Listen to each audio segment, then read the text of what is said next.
In a small town in the heart of Africa, there was a school for girls. The school was big with many students who lived in the hostel. One of these girls was called Ifeoma. She was smart, quiet, and very beautiful. But Ifeoma had one strange habit. She never went to the hairdresser like the other girls in the hostel. Every weekend, the girls would visit Madam Chica's salon. Madam Chica was the hairdresser everyone loved. She knew how to braid hair so well that girls would line up, laughing and chatting while waiting for their turn. But Ifeoma never joined them. When the other girls asked her why, she always smiled and said, "I like to do my hair myself." This puzzled everyone because Ifeoma's hair was always perfect. Her braids were neat, tight, and even looked better than what Madam Chica could do. But how does she do it?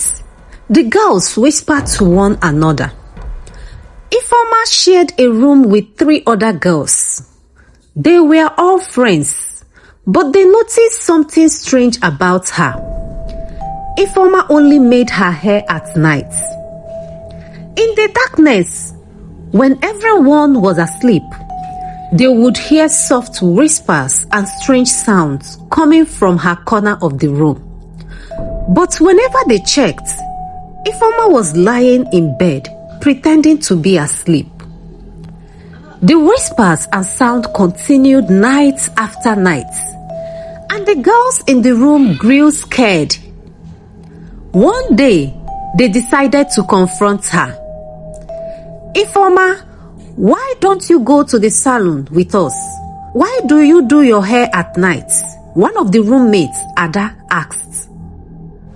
Ifeoma smiled again and said, "I just prefer doing it alone." But Ada wasn't satisfied. She felt something was very wrong. One Friday night, Ada and the other girls decided to stay awake and keep an eye on Ifeoma. They pretended to sleep, but their eyes were wide open watching her. As the clock struck midnight, Ifeoma slowly sat up in her bed. She looked around to make sure everyone was asleep, then quietly stood up and walked to the corner of the room where she usually kept her hair products. The girls watched in silence, their hearts pounding with fear. What they saw next was something they could never forget. Ifeoma sat on a stool, and with a slow and careful motion, she removed her head from her neck. She placed it gently on her lap and began to braid her own hair. Her hand moved swiftly, weaving and twisting the strand with expert skill. Her head smiled as if nothing was wrong, her eyes blinking in the dark. Ada and the other girls gasped in horror, but they covered their mouths to avoid being heard. Their hearts raced, and they could feel sweat running down their faces.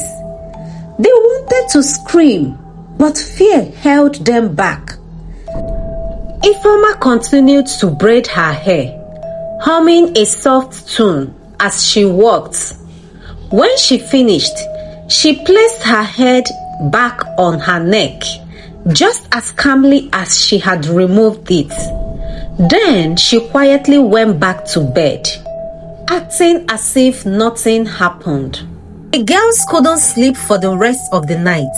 The next morning, they decided to tell Madam Chica and the hostel mistress.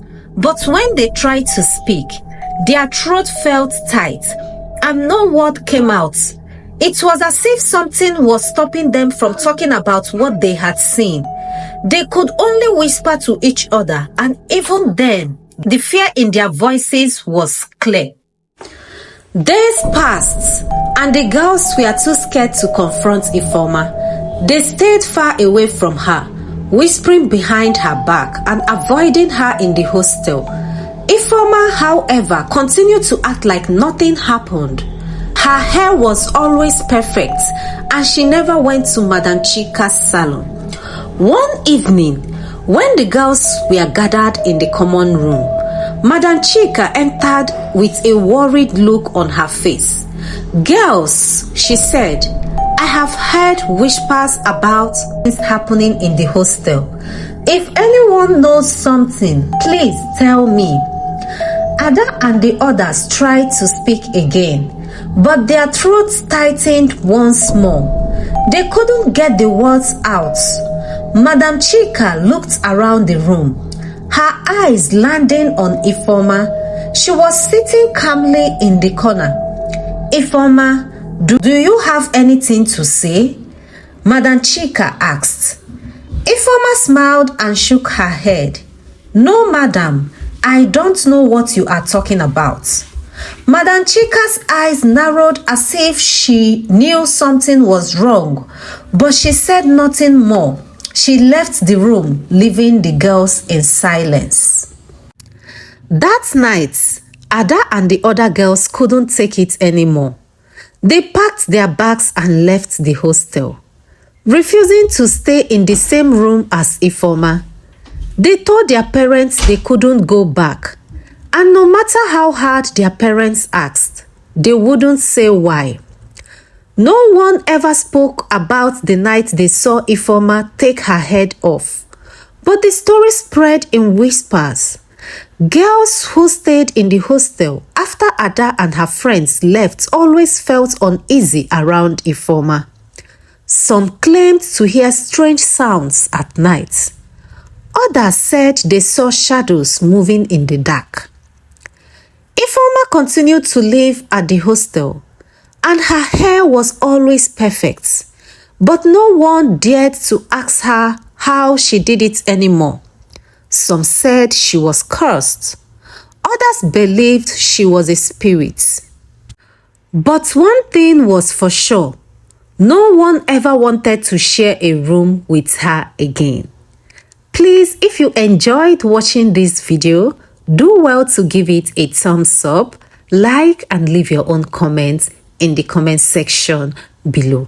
If you were to be the other girls living with Ifeoma in the same hostel, what would you do?